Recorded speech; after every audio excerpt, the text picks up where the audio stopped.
tutorial membuat database baru. Kita klik new, kemudian buat nama database-nya. Di sini saya membuat nama database saya dengan db_uts Adi Ayu Lestari. Kemudian kita klik create. Di sini kita membuat tabel. Tabelnya kita beri nama tb_buku. Kemudian kita klik create. Kemudian kita buat name-nya ID, terus kode, kemudian judul, pengarang, klik go.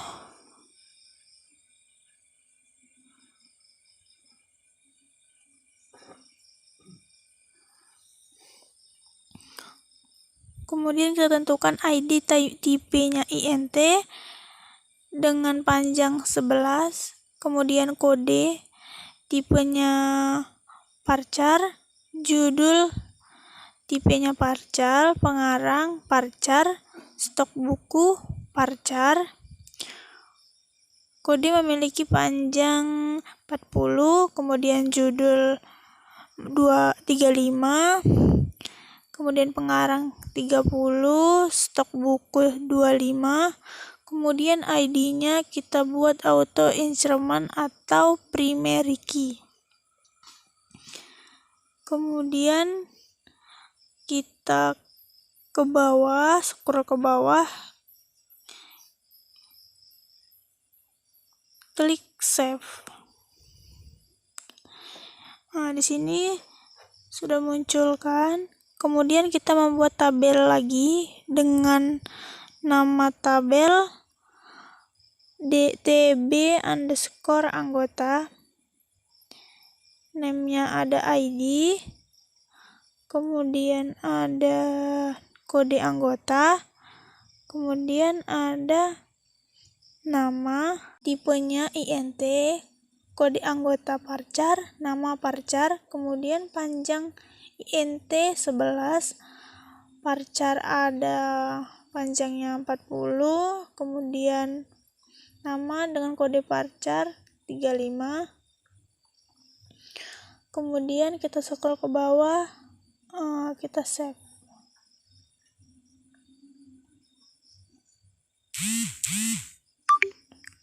Kemudian kita akan membuat tabel baru lagi dengan nama tabel tb_peminjam.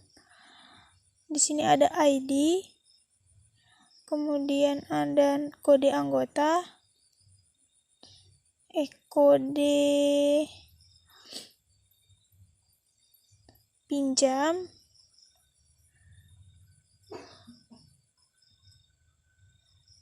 kemudian ada tanggal pinjam,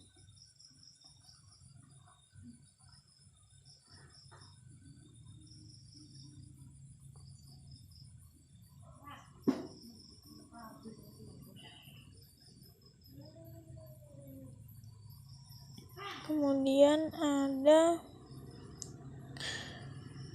tanggal kembali.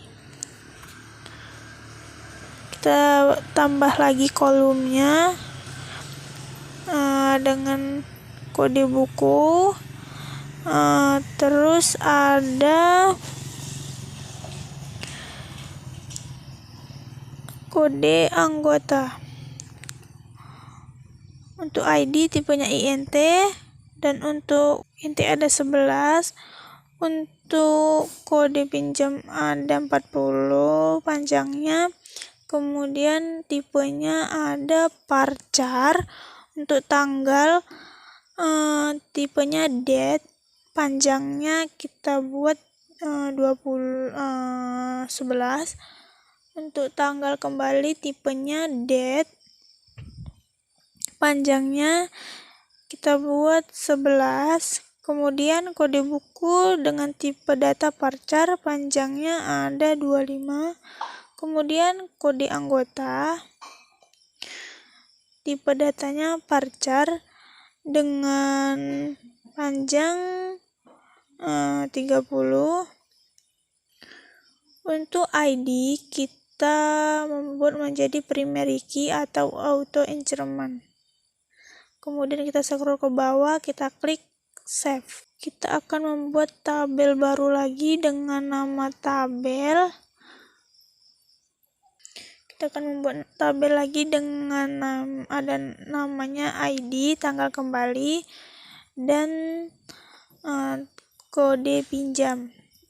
ID-nya kita buat jadi INT dan panjangnya 11, tanggal kembali kita buat jadi date dan panjangnya ada 11, kode pinjam kita buat varchar dan panjangnya 35. Kemudian kita save. Lupa, kita belum memberi nama tabel.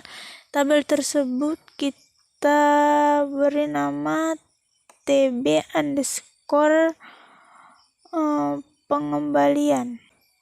Klik data kita yang kita buat tadi, kemudian kita klik more, terus designer, kemudian tuh ada data-datanya kan. Kita susun dulu supaya tidak berserak. Kita klik icon save page as, kemudian kita save dengan nama UTS AD, kemudian klik go. Kemudian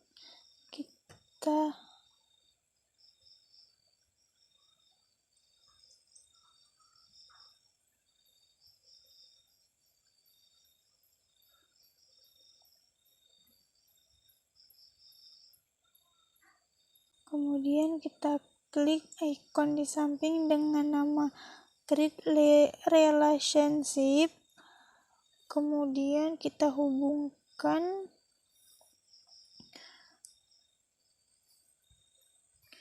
Ternyata kodenya tadi ada yang belum indeks, jadi kita indekskan dulu ya.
Sekarang mari kita hubungkan.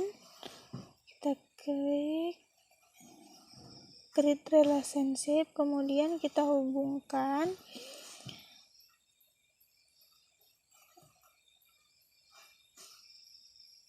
kode pinjam di tabel pengembalian ke kode pinjam di tabel pinjam. Kemudian kita ganti menjadi cascade, yang ini juga cascade. Kemudian kita klik OK. Nah, jadi deh. Begitu juga seterusnya.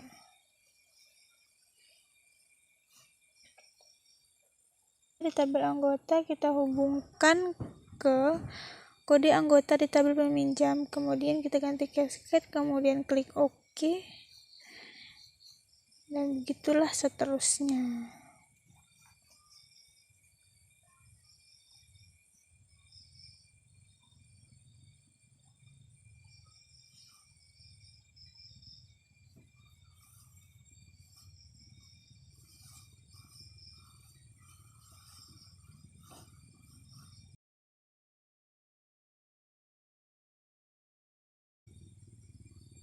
Dan inilah dia relasinya. Ini untuk cara pembuatan trigger ya teman-teman. Kita lihat tabel anggota, sudah ada datanya. Tabel buku, sudah ada datanya. Tabel peminjaman, kemudian tabel pengembalian. Sekarang kita beralih ke tabel.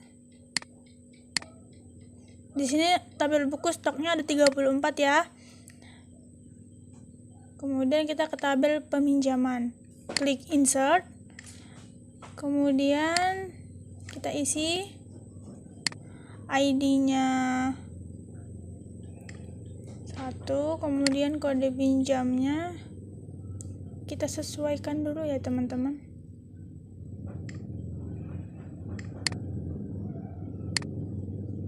Kodenya 12.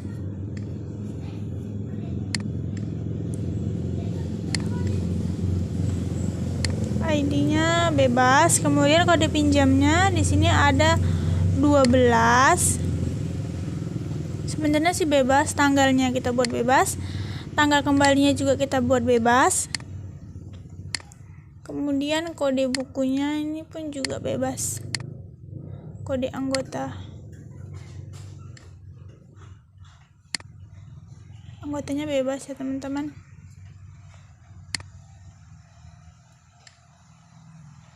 Ini kode peminjamannya pun juga bebas sih. Nah, kemudian kita lihat di tabel buku, apakah berkurang? Nah, ternyata stoknya berkurang teman-teman. Berarti kita berhasil.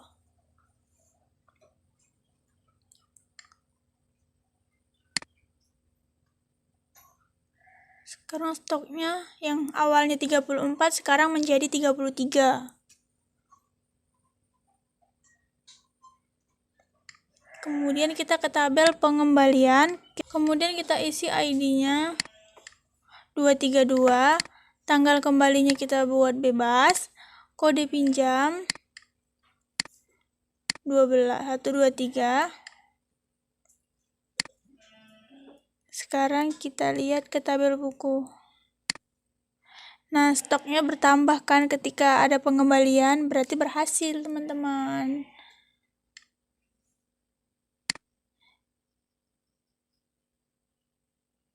Jika kita delete pun juga hasilnya kembali ke seperti semula.